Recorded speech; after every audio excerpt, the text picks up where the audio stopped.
who actually James Clerk Maxwell, 1831 to 1879.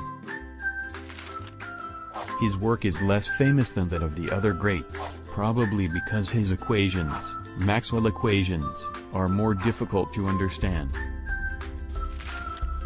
He was born into a wealthy family in Edinburgh, Scotland on June 13, 1831. 1845, published Oval Curves in Edinburgh Academy 1847, entered Edinburgh University 1850, attended Cambridge University. 1855, a Fellow of Trinity College, awarded the Smiths Prize 1856, awarded the Straight and Gold Medal, Chair of Natural Philosophy. 1860, took a professorship at King's College, London 1871, became a Cavendish Professor at the University of Cambridge. Discoveries: 1. Color in the human eye and photography. 2. The 4 Maxwell equations for electromagnetism. 3. The kinetic theory of gases and statistical physics. Is free charge. Is minus the change in B.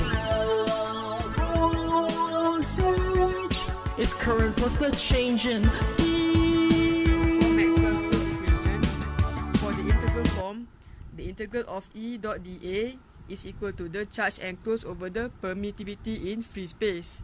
So if we have a closed surface, a differential area over a very small area is defined by, in vector notation, as a vector perpendicular to that specific area.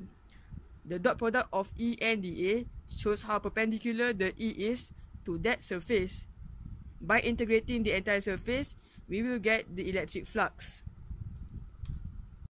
For Maxwell's first equation, the differential form is the divergence of E is equal to the charge density over permittivity in free space. The divergence operator is important as it tells us how the vector field moves away or into the particular point in space.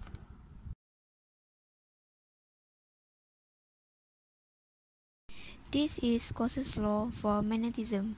It tells us the magnetic field lines, which is, unlike electric field lines, have beginning and no end.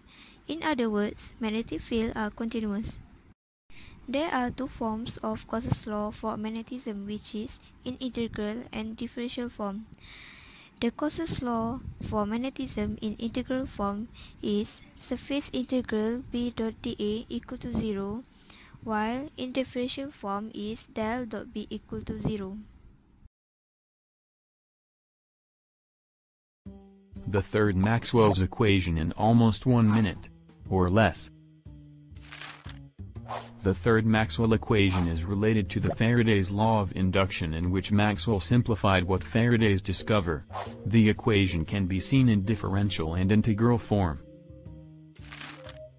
In a simple sentence, Maxwell stated that by changing the magnetic field in a time-varying loop area, or a static magnetic field in a time-varying loop area or vice versa, value of EMF induced can be calculated considering the relationship between EMF and electric field.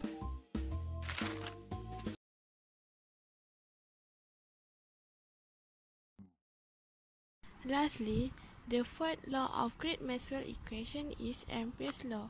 The meaning of this equation is that the curl of magnetic field gives the sum of time derivative of electric field and current density. The equation, as you can see here, del cross H equal to del D over del T plus J. The interpretation of Ampere's law: firstly, a flowing electric current J gives rise to a magnetic field that circles the current. The next interpretation is a time-changing electric flux density D gives rise to a magnetic field that circles the D fields. So we know the Ampere's law with the contribution of Maxwell nailed down the basis of electromagnetic as we currently understand it.